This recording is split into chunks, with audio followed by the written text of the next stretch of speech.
welcome to Hustle Season. My name is Salia and welcome to another video. Today I am post-call and it is freezing outside, so I thought I'm gonna stay in, I might as well film something. And lately I've been kind of obsessed with like anime and manga. I mean, obviously I always have been, but used to like it so much as a kid, and then I kind of got into other things, and now I'm a grown-ass woman and I don't know, I'm back into it. So I recently hauled a few volumes that I wanted to get to but didn't get the chance to.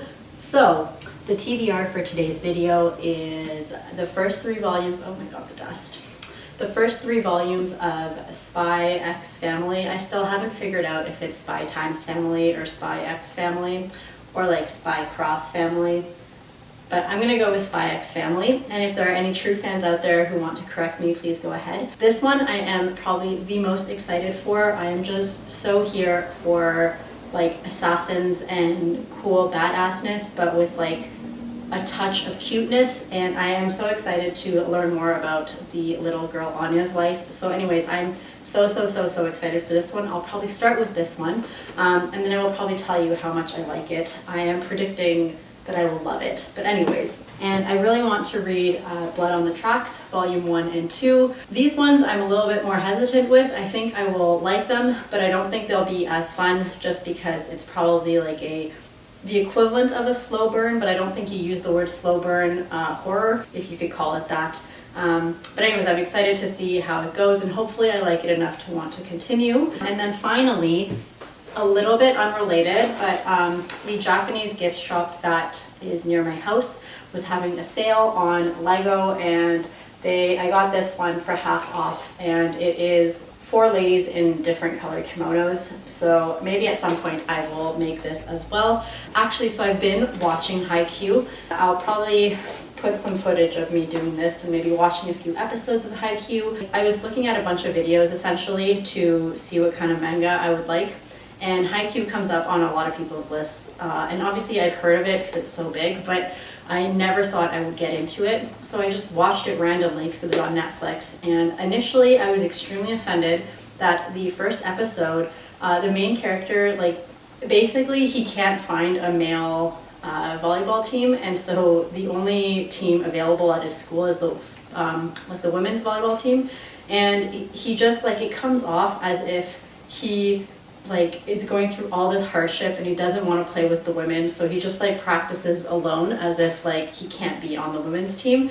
And then finally towards the end there's like one clip where he's finally like, ugh, okay, like I might as well play on the women's volleyball team, but it's still a hurdle that I went through to be able to get to where I am. And so I was like so offended, and I was like, why does anybody like this show? And then I kept watching, and at least it was like a little less like sexist afterwards, but then it was just like so dramatic, and so I was like, damn, I don't think I'm gonna get into this, because yeah, there's a lot of drama. And then I kept going, and the next thing I knew I was like really invested, and I like really needed to know what happens next, and now I'm like kind of obsessed, and yeah.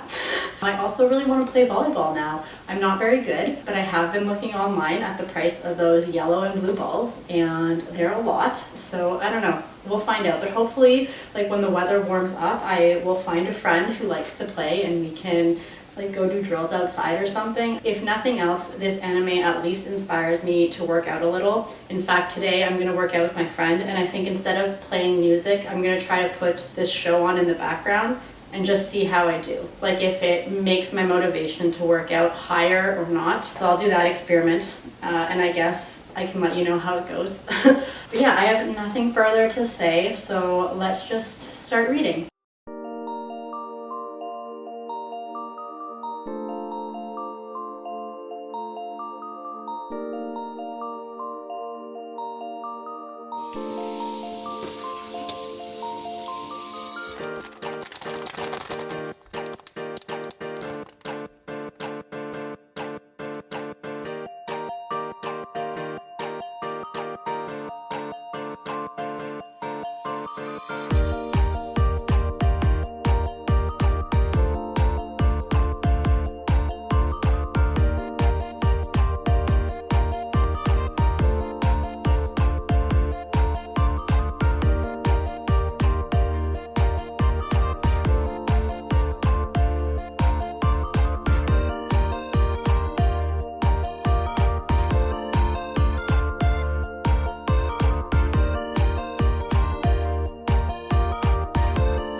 welcome back. Real talks, it has literally been a month since I started this reading vlog. Not that you care, but the day of, I ended up having to go back to the hospital, so then I aborted, and then I went home for New Year's, and then so I filmed some cute stuff with New Year's, and now it's like April 17th, so it's literally a month afterwards. But I finally read the books, and I thought I would quickly wrap this all up, and then, yeah.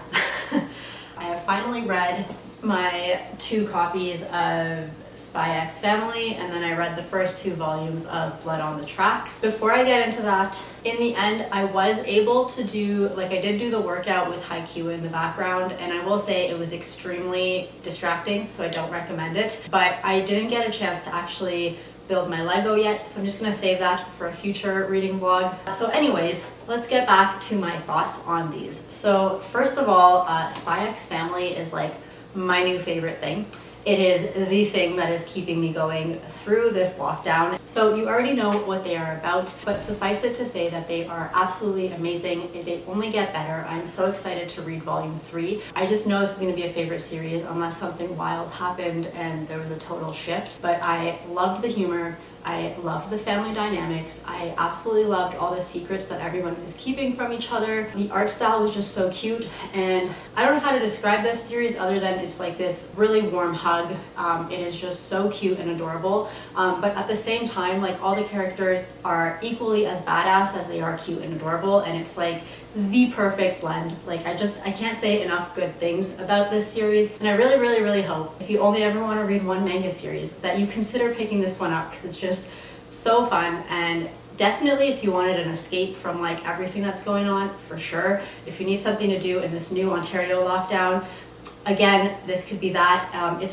It's so great. I have nothing but great things to say about it. I'm so happy I read it, and low-key, I knew I'd love it, and I'm not surprised. I'm just very happy that it lived up to my expectations. Okay, enough on that, but moving on, I then read Blood on the Tracks Volume 1 and 2. I will say these ones were slightly easier reads because I don't know if you'll be able to see from there, but hold on.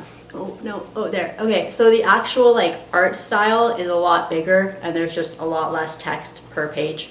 So, you know, it's just a much quicker read. I'm flipping through it the wrong way. I don't know if I explained the premise of this one, but essentially there is a boy and his mom, and he starts to realize within the first book that maybe his mom is a bit more overprotective than other mothers. And I almost like the genre and the stories between this and Spy X Family are literally so different that I almost feel like you can't really compare, because someone who would like this, you know, isn't necessarily the same type of person who would like this. So they're just like so different. I would say if you're into like horror and weird thriller vibes and like just weird shit, that maybe you'd like this one. It's not like a horror, but it's definitely like fuck with your mind weirdness. So if you were into that, then definitely, I guess, try this. Honestly, like, I haven't read any other type of horror or thriller manga to tell you if this is good or bad in comparison. It was decent, and I probably honestly will not continue with this series. So in the end, I can't tell you if it's going to be worth finishing it or not, but I know that the author is really well known.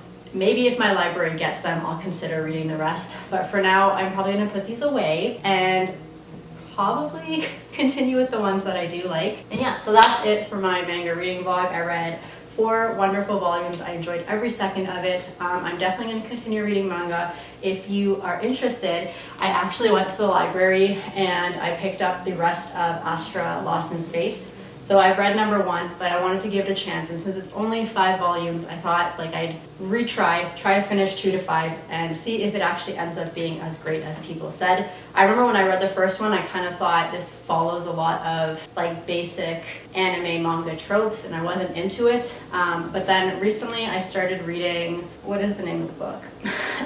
Christopher Paolini's new book, A Sea in the Stars, something like that. I'll put a little picture somewhere. And that one is also about people in space and some alien activity, and so I don't know. I kind of wanted to keep the same vibe going, so I took out all 4. We'll see how it goes. And yeah, I will see you soon, hopefully with another video, and hopefully I will wrap it up a lot sooner than I did this one. Bye now!